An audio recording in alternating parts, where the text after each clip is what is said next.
Bonjour très chers auditeurs, bienvenue sur notre site et sur notre chaîne. Donc le sujet d'aujourd'hui c'est la justice de Dieu en Christ. Mais nous allons commencer par la prière préliminaire que j'aime bien faire. Donc prie avec moi et pense ces mots, amen. Voici ma Bible. Tout ce qu'elle dit que je suis, je le suis. Tout ce qu'elle dit que j'ai, je l'ai. Tout ce qu'elle dit que je peux faire, je peux le faire. Je suis la justice de Dieu en Christ. Je puis tout par Christ qui me fortifie. Je suis sur le point de recevoir la parole éternelle, la semence éternelle, la parole de mon Dieu. Je ne serai plus jamais le même au nom de Jésus-Christ. Amen. Voilà, donc nous allons commencer à parler de ce message.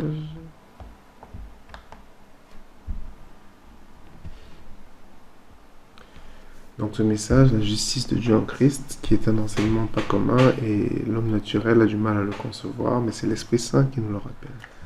Et donc ces choses sont particulièrement vraies pour notre sujet d'aujourd'hui, donc la justice de Dieu en Christ. C'est l'Esprit qui nous rappelle continuellement toutes ces choses et il nous rappelle qu'on est juste devant Dieu. Amen. Et donc il est important de confesser régulièrement « Je suis la justice de Dieu en Christ ». Ça veut dire « Je suis le juste de Dieu », comme on peut le voir dans Romains 5 ou dans les versions de Parole de vie. À la place de justice, c'est marqué « Je suis juste devant Dieu, juste aux yeux de Dieu ». Parole de vie et de mémoire, la Bible du Semeur aussi. Et donc l'Esprit Saint convainc l'enfant de Dieu de justice. Il le convainc qu'il est juste aux yeux de Dieu. Amen. Donc Jésus disait, donc on en a une image dans Matthieu 6, cherchez premièrement le royaume de Dieu et sa justice. Et toutes ces choses vous seront données par-dessus. Donc c'est une chose très importante de chercher continuellement la justice de Dieu. Amen. Amen. Mon peuple est détruit faute de connaissance. Et il y a un autre verset de base à connaître. Regardez. 1 Corinthiens 5, verset 21. Celui, c'est-à-dire Jésus, qui n'a point connu le péché. Et dans Pierre 2, 22, il nous dit aussi qu'il n'a point commis de péché. Il n'a point connu, il n'a point commis. Et dans 1 Jean 3, 5, il dit il n'y a point de péché en lui. Donc trois choses. Il n'a point connu, il n'a point commis et il n'y a point de péché en lui. Mais pourtant, il nous dit dans 1 Corinthiens 5 que Dieu l'a fait devenir péché pour nous afin que nous devenions en lui justice de Dieu. Afin que nous devenions la justice de Dieu en lui. Amen. Donc on peut voir dans la version du Semeur, pour que dans l'union avec le Christ, nous soyons justes aux yeux de Dieu. Donc si l'œuvre de Dieu est parfaite, et je crois qu'elle est parfaite, Dieu a complètement et totalement porté tous tes péchés et tous mes péchés. Il les a mis sur Jésus.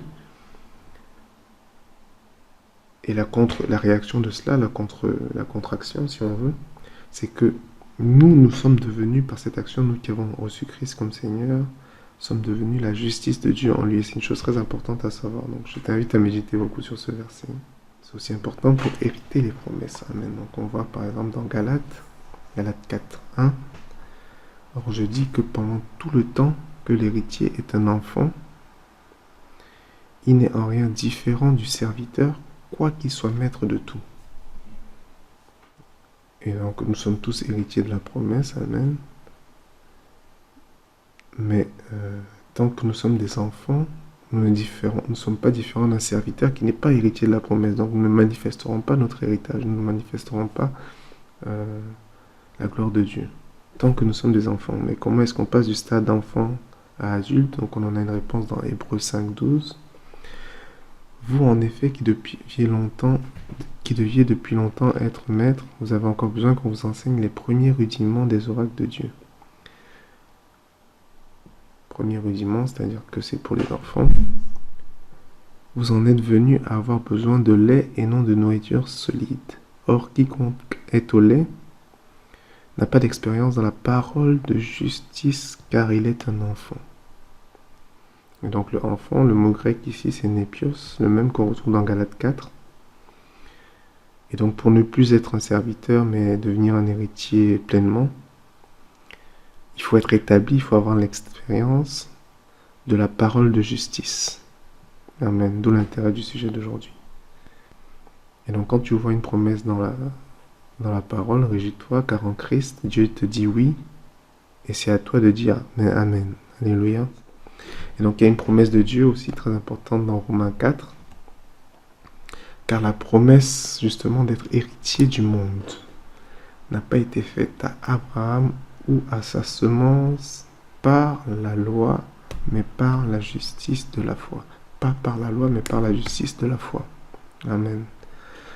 Et donc peut-être que tu vas me dire oui, non, c'est vrai que toutes les promesses sont oui et amen, mais là c'est adressé à Abraham et à sa semence. Donc non seulement c'est oui et amen pour tout le monde, mais en plus spécifiquement la semence, la parole dit que nous sommes la semence d'Abraham dans Galates 3. Or, si vous êtes en Christ, vous êtes donc la semence d'Abraham et héritier selon la promesse. Amen. Donc la promesse est faite à toi aussi d'être héritier du monde, pas par la loi, mais par la justice de la foi. Amen. Et donc au verset 14, il nous confirme en disant « Or si ceux qui sont de la loi sont héritiers, la foi est anéantie et la promesse est abolie. » Waouh! Waouh! Waouh! L'héritage ne vient pas de la loi parce que sinon la foi serait anéantie et la promesse serait abolie. C'est une pensée terrible, la foi anéantie et la promesse abolie. Foi anéantie, promesse abolie. Comment tu fais pour manifester les promesses de santé si la foi est anéantie et les promesses sont abolies? Comment tu fais pour manifester les promesses de provision et de protection? Amen. Oh, c'est terrible. Il faut comprendre une chose très importante. La loi forme un tout indivisible, comme on le voit dans Jacques 2,10. Car quiconque observe toute la loi, mais pêche contre un seul commandement, devient coupable de tous. Et donc c'est un peu comme si tu convoitais une femme, Jésus dit que tu as déjà commis un adultère, non seulement un adultère, mais en plus tu es un meurtrier, parce que tu es coupable de tous. C'est un peu comme si tu brûlais un feu rouge, ou que tu avais 1 km/h au-dessus de la limite, et que tu prenais directement perpète, ou la peine de mort dans certains pays. Et tu te rentrerais tout de suite sous la malédiction de la loi, comme prévu dans Deutéronome 28. Et Jésus disait aussi, si votre justice n'excède celle des pharisiens, vous n'entrerez pas dans le royaume de Dieu. Et donc si on était basé que sur cette chose-là, on serait tous un peu condamnés quelque part. Amen. Mais Dieu merci pour Jésus, qui nous a rachetés de la malédiction de la loi. Il nous rachète de la malédiction de la loi par son sang, et à la croix du calvaire, par son sang qui a coulé et qui nous purifie continuellement et nous maintient continuellement purs. Amen. Et la loi est sainte, comprenons bien, la loi est sainte, mais elle ne peut pas rendre saint, comme la parole l'enseigne dans Romains 7. Et donc, Dieu merci pour ce nouveau ministère que j'appelle le ministère de justice. Il compare et contraste ces deux ministères par l'intermédiaire de Paul dans 2 Corinthiens 3, où il nous dit, verset 9, le ministère de la justice est beaucoup supérieur en gloire. Donc c'est ce ministère de justice qui n'est pas selon les œuvres, qui n'est pas selon l'observance de la loi, est beaucoup plus supérieur en gloire. Et donc on va remonter un peu au début du verset 9. Si le ministère de condamnation a été glorieux, le ministère de justice est beaucoup plus supérieur en gloire. Donc si le ministère de justice est le nouveau ministère, c'est quoi le ministère de la condamnation? On va remonter un peu pour en savoir un peu plus. Il dit, or si le ministère de mort gravé avec des lettres sur des pierres a été glorieux, au point que les fils d'Israël ne pouvaient fixer les regards sur le visage de Moïse à cause de la gloire de son visage, bien que cette gloire fût passagère, combien plus le ministère de l'Esprit ne serait-il pas plus glorieux? Et donc la comparaison, le contraste, c'est entre ces deux ministères, l'ancien ministère basé sur la loi, que la Bible appelle le ministère de condamnation, et le ministère de mort. Donc on a souvent, quand tu dis à des gens qu'on n'est pas sous la loi, ils te disent que oui, on n'est pas sous la loi, mais on n'est pas sous la loi cérémonielle, mais on est sous la loi morale, c'est-à-dire qu'il veut dire qu'on est encore sous la loi des 10 commandements. Donc là, on a une image claire que c'est faux, que c'est inexact, parce que Paul nous dit le ministère de mort gravé avec des lettres sur la pierre, sur des pierres. Donc, c'est seulement les 10 commandements qui ont été gravés avec des lettres sur des pierres. Si on n'est pas sous la loi, on n'est pas sous toute la loi, parce que la loi forme un tout indivisible. On n'est pas sous les 10 commandements, on n'est pas sous les péchés mignons et les péchés cardinaux. On n'est pas sous toute la loi, mais on est sous la grâce, sous le ministère de l'Esprit, le ministère de justice.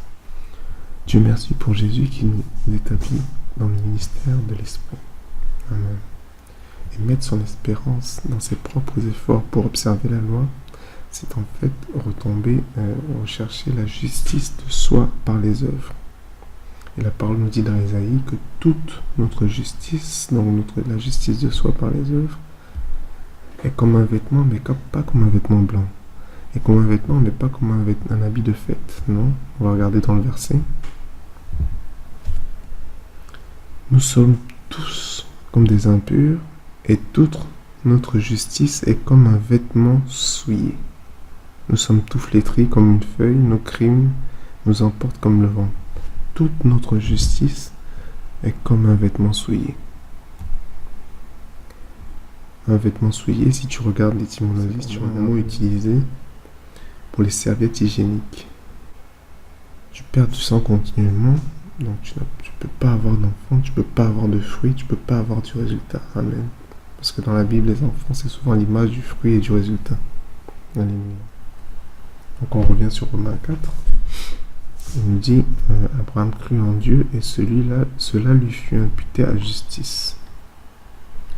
Verset 4, or à celui qui fait une œuvre, le salaire est imputé non comme une grâce, mais comme une chose due. Si tu veux que Dieu te donne des choses sur la base de tes œuvres, ce sera imputé non comme une grâce, mais comme une chose due, mais prends garde à faire tout parfaitement. Amen. Parce que Dieu n'accepte pas le 99%, Dieu n'accepte pas le 19 sur 20. Amen. Quand on est basé sur la foi, pas sur la justice par les œuvres. Et donc la justice par la foi vient après. Celle où le salaire est reconnu comme une grâce. Il dit, verset 5, à celui qui ne fait point d'œuvre, mais qui croit en celui qui justifie l'impie. Pas le pieux, en celui qui justifie l'impie. Sa foi est imputée à justice. Donc la foi t'est imputée à justice et le salaire est une grâce si tu ne fais point d'œuvre. Amen. De même David exprime le bonheur de l'homme à qui Dieu impute la justice sans les œuvres. Heureux celui dont les iniquités sont pardonnées et dont les péchés sont couverts. Heureux l'homme à qui le Seigneur n'impute pas son péché. Amen. Donc David a eu une vision de toi et moi aujourd'hui. Il a dit, heureux l'homme à qui le Seigneur n'impute pas son péché. Le Seigneur ne t'impute pas ton péché. Amen. Soit par les œuvres. Donc là, pour nous enseigne 3 autres problèmes de la justice de soi par les œuvres que nous allons regarder. Dans Romains 10.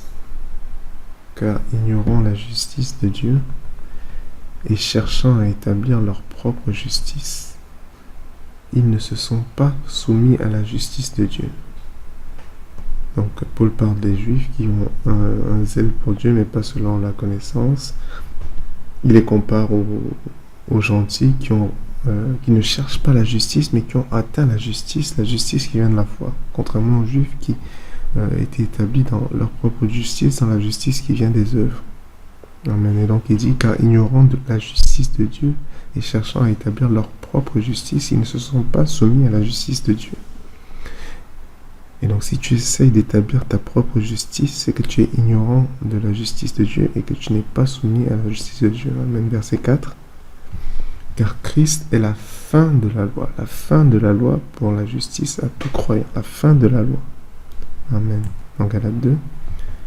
Je ne rejette pas la grâce de Dieu. Amen. Est-ce que tu rejettes la grâce de Dieu? Je ne rejette pas la grâce de Dieu, car si la justice s'obtient par la loi, Christ est donc mort en vain. Une autre pensée terrible, une autre pensée effroyable. Si Christ est mort en vain, Quand tu es malade, tu veux que Christ ne soit pas mort en vain et qu'il soit ta guérison. Amen. Pareil pour la provision, pareil pour la protection. Alléluia. Pourquoi Christ mort en vain et pourquoi serait-il aucun effet? Dans Romains 5, on comprend des versets fondamentaux sur l'œuvre parfaite, l'œuvre accomplie, l'œuvre de Christ. Une œuvre à laquelle personne ne peut rien ajouter. Une œuvre qui est trop parfaite pour que tu puisses y rajouter quelque chose pour en améliorer les effets dans ta vie. Amen. Romains 5 compare la désobéissance d'Adam à l'obéissance de Christ. La désobéissance d'Adam a apporté le péché et la mort à tous les hommes. Car, verset 19, car comme par la désobéissance d'un seul homme, beaucoup ont été rendus pécheurs, de même par l'obéissance d'un seul, beaucoup seront rendus justes. Oui, c'est vrai, la justice dépend directement de l'obéissance.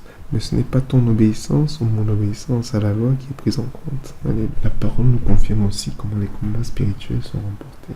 Dans 2 Corinthiens 10, verset 5, nous renversons les raisonnements et toute hauteur qui s'élève contre la connaissance de Dieu.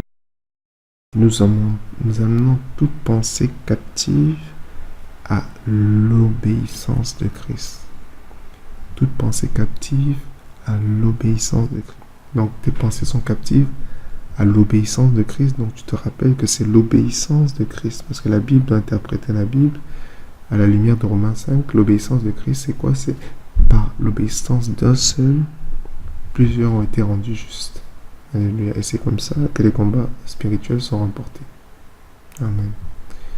Et tout cela fait partie de chercher premièrement le royaume de Dieu et sa justice. Une fois que tu es établi dans cette vérité, dans cette foi de la justice de Dieu en Christ, tous les bienfaits que Dieu accorde aux justes sont ton partage. Et c'est là qu'intervient un de mes versets préférés dans la Bible, toujours dans Romains 5, au verset 17. Il nous enseigne 2 éléments à recevoir continuellement, comme on peut voir dans la version originelle. Il faut les recevoir continuellement pour régner dans la vie.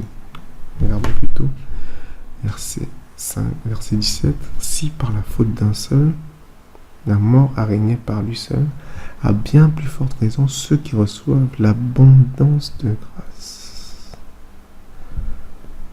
Alléluia. L'abondance de grâce. L'abondance de grâce n'est nulle part. Bien aimé, il n'y a jamais trop de grâce. Dieu est un Dieu de l'abondance de grâce. Alléluia. Et pour ce qui est du deuxième élément à recevoir, pour régner dans la vie, la parole nous enseigne ceux qui reçoivent l'abondance de grâce et du don de justice. Du don de la justice régneront-ils dans la vie par le seul Jésus-Christ? Du don de justice. Le don de justice n'est pas une récompense, ce n'est pas la récompense de justice. Amen. Le don, c'est quelque chose qui ne peut pas se mériter. Le don de justice, c'est quelque chose qui ne peut pas se gagner par la performance humaine, sinon Dieu ne l'aurait pas appelé le don de justice. Et donc on revient aux vêtements souillés. Ta propre justice est un vêtement souillé, mais Dieu te donne la justice. Amen. Et remarque qu'il y a un dû dans ce verset. Abondance due.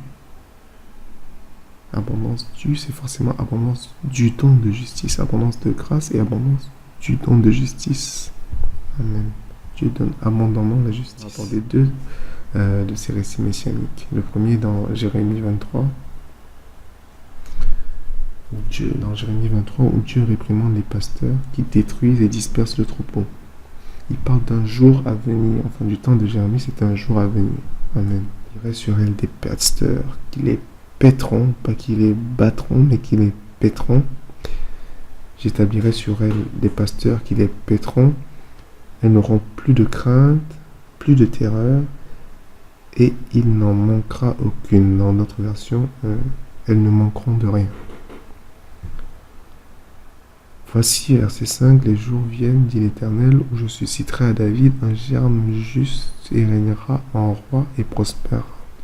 Il pratiquera la justice et l'équité dans le pays. En son nom, Juda sera sauvé, Israël aura la sécurité dans sa demeure. Et voici le nom dont on l'appellera, l'Éternel, notre justice. Dans la Bible du Semeur, l'Éternel est notre justice. Yahweh est notre justice. Yahweh Tzidkenu. Amen. L'Éternel est notre justice. Alléluia. Les bonnes œuvres que tu fais ou que tu ne fais pas ne sont pas ta justice. Car c'est le Seigneur l'Éternel qui est ta justice. Alléluia. Tes échecs récents ne te rendent pas injuste. Parce que c'est le Seigneur l'Éternel qui est ta justice. Le Seigneur est ta justice, une justice parfaite qu'il te donne comme un manteau. Alléluia. Un manteau qu'il enlève et qu'il met sur toi.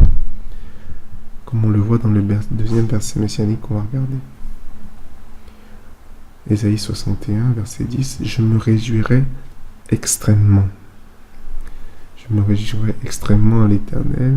Mon âme s'égayera en mon Dieu. Donc ce message doit te rendre extrêmement joyeux. Alléluia. Car il m'a revêtu des vêtements du salut. Le salut en hébreu c'est Yeshua, Jésus. Donc c'est un peu comme s'il disait, car il m'a revêtu des vêtements de Jésus et il m'a couvert du manteau de justice. Amen. Comme un époux qui se pare de magnificence et comme une épouse qui s'orne de ses joyaux.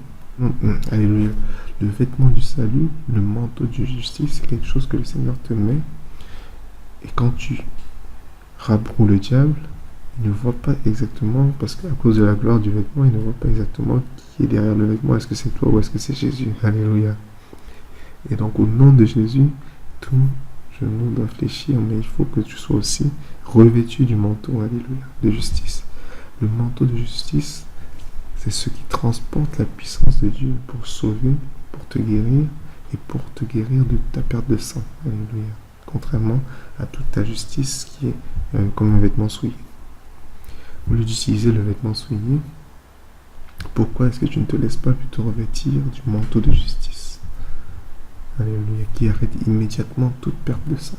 Quand on parle de vêtements souillés et de manteau de justice, ces deux mots doivent pouvoir servir d'interprétation. Et donc on voit aussi ces images de vêtements neufs et vieux dans les paroles de Jésus. Alléluia.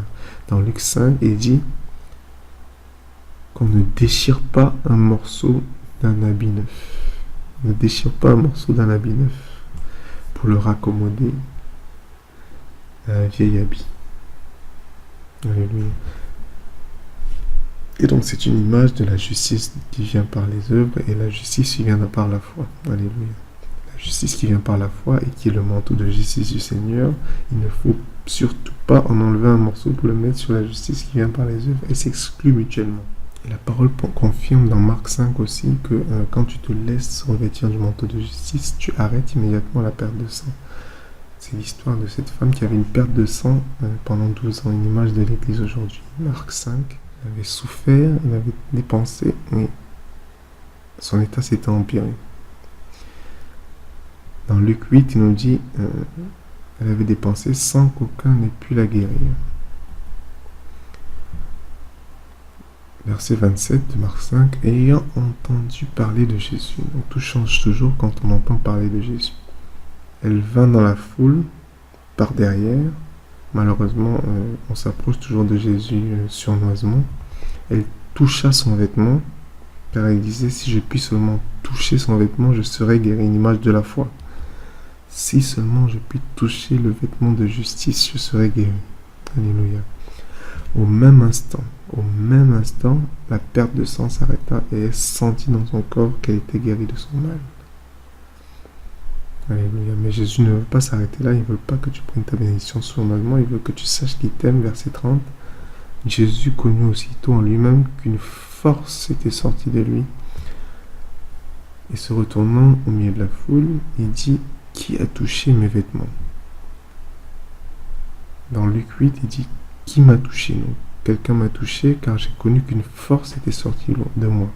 Quand tu touches au vêtement de Jésus, le vêtement de Yeshua, le vêtement du salut, le vêtement de manteau de justice, c'est que tu l'as touché. Il dit, qui a touché mes vêtements? Qui m'a touché? Une fois que tu touches à ce vêtement, il y a une force de dunamis qui sort de ce vêtement et qui te remplit pleinement pour te guérir, pour te sauver. Alléluia. Donc rappelle-toi, plusieurs docteurs sont passés par là, le fils est ruiné et sa condition s'est empirée. Si tu es encore dans la justice de soi par les œuvres, et si tu mets ta confiance dans tes efforts, dans tes propres efforts, la parole nous enseigne que non seulement tu perds les effets du sang de l'agneau dans ta vie, Mais en plus, ta situation va s'empirer continuellement. Non seulement ça, en plus l'appauvrissement te guette. Donc reviens, il est plus sage pour toi de revenir immédiatement à la justice de Dieu en Christ. Amen. Donc on va regarder deux exemples qui illustrent parfaitement la justice de Dieu en Christ. Le premier, c'est David, un des plus grands héros de l'Ancien Testament. La Bible nous dit un homme selon le cœur de Dieu. Amen. Mais David était sous la loi, et sous la loi, le juste doit observer absolument tous les commandements, surtout avoir le Seigneur comme son Dieu, et offrir les sacrifices. Il y avait les sacrifices il y avait les sacrifices annuels, il y avait les sacrifices du matin, il y avait les sacrifices du soir, et donc il y avait tous ces sacrifices-là à offrir. Mais en plus, quand tu offrais un sacrifice, il fallait que l'agneau, le bœuf, enfin ton sacrifice soit parfait. Alléluia. Et donc tu étais accepté auprès de Dieu en fonction de la perfection de ton sacrifice. Et Dieu merci pour l'agneau de Dieu qui est un sacrifice parfait, une fois pour toutes. Alléluia. Donc contrairement à la loi, sous la grâce, les péchés ne sont pas imputés, c'est la justice qui est imputée. Alléluia. Et donc David n'était pas sous la grâce, il était sous la loi. Et les péchés de l'homme selon le cœur de Dieu lui ont été imputés. Et donc dans 2 Samuel 11, on a une image d'un péché que David a commis. La Bible nous enseigne comment David a convoité et couché avec Bethsabée, la femme d'Uri, et après quoi il a tué son mari, le mari de Bethsabée, Uri. Il a comploté pour le faire tuer. Et donc à cause de cela, David a souffert du jugement de Dieu. La faveur de Dieu est revenue après. Salomon, le fils de Bethsabée, est devenu le roi. Pas les autres nombreuses femmes, parce que David avait plusieurs femmes légales, mais c'est Salomon, le fils de la femme avec qui il avait commis le péché, qui est devenu le roi, qui est devenu l'homme le plus sage de la terre, qui est devenu l'homme le plus riche de la terre.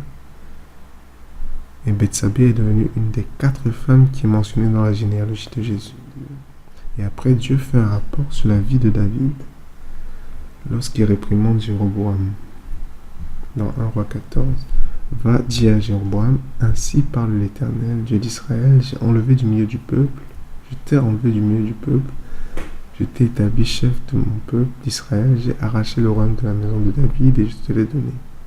Et tu n'as pas été comme mon serviteur David, qui a observé mes commandements et qui a marché après moi de tout son cœur, ne faisant que ce qui est droit à mes yeux. Comment ça? Que ce qui est droit à mes yeux. Qu'est-ce qui s'est passé? Pourquoi est-ce que soudain l'Éternel dit que David a fait tout ce qui était droit à ses yeux? Ce qui s'est passé, c'est qu'il y a eu des sacrifices. Et donc quand tu fais les sacrifices, les péchés sont couverts. Ce qui est vrai pour David est vrai à bien plus forte raison pour toi. Le sacrifice de l'agneau fait que le témoignage de Dieu à ton sujet, c'est toujours « Je ne me souviendrai plus jamais de ses péchés ni de ses iniquités ». La Bible nous enseigne aussi quelque chose de très intéressant sur la vie de quelqu'un d'autre qui n'était pas sous la loi, Abraham. Abraham a vécu plus de 400 ans avant que les 10 commandements ne soient donnés sur le mont Sinaï. Et donc Abraham n'était pas sous la loi. Donc arrivé en Égypte, il a eu peur qu'on le tue à cause de la beauté de Sarah. Souviens-toi de son âge, il a eu peur qu'on le tue à cause de la beauté de Sarah. Et donc il a dit, chérie, tu vas leur dire que tu es ma sœur, d'accord? Donc c'est ça qu'on va faire. En Genèse 20, l'histoire commence. Et donc au verset 2 et 3, on va lire, Abraham dira à Sarah, c'est ma sœur. Ça recommence. Abimelech, roi de Guérar, fit enlever Sarah. Alors Dieu apparut en songe à Abimelech pendant la nuit. D'accord? Abraham ment et dit que c'est sa sœur. Et Dieu apparaît, non pas à Abraham, celui qui a menti et qui a dit que c'est sa sœur, qui a trompé, qui a sacrifié sa femme pour sa survie. Mais c'est pas à lui que Dieu apparaît. Dieu apparaît en songe à Abimelech. Et qu'est-ce qu'il lui dit? Il lui dit, tu vas mourir. Donc Abraham. Et Dieu dit en songe, je sais que tu agis avec un cœur pur aussi, t'ai-je empêché de pécher contre moi. Il en fait une affaire personnelle.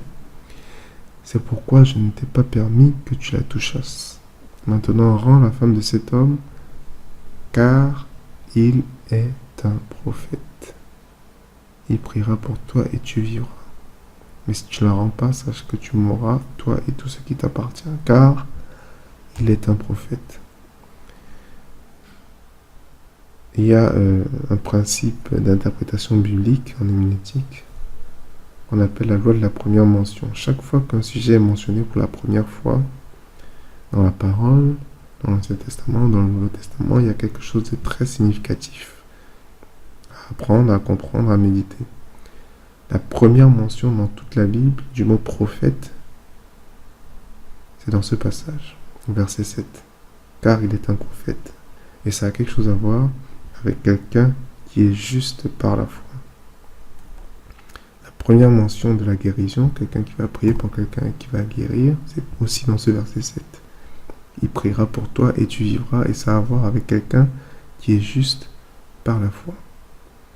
Donc, cette vérité d'Abraham est encore plus vraie pour toi aujourd'hui, parce que tu es en Christ, donc tu as la perfection, la justice parfaite de Christ qui t'est imputée, et donc cette vérité, elle est encore plus vraie pour toi, si j'ose dire. Alléluia. Donc dans la justice par la foi, Dieu te considère comme un prophète. Dieu te défend. Il donne des cauchemars à tes ennemis. Il entend et il exauce tes prières. Amen. Donc résumé, tes péchés ne sont pas imputés, ne te sont pas imputés. La justice de Dieu en Christ t'est imputée. Confesse-le et crois-le. Dieu te traite comme le parfait juste. Alléluia. Médite encore sur ce message. N'abandonne pas la grâce de Dieu. Laisse un message sur notre site ou sur notre page Facebook ou Twitter. Et rappelle-toi, c'est la foi, c'est par la foi et la persévérance, la patience qu'on mérite les promesses. Alléluia, que Dieu te bénisse. Someone's knocking at the door. Can you hear him knocking? Can you hear him knocking?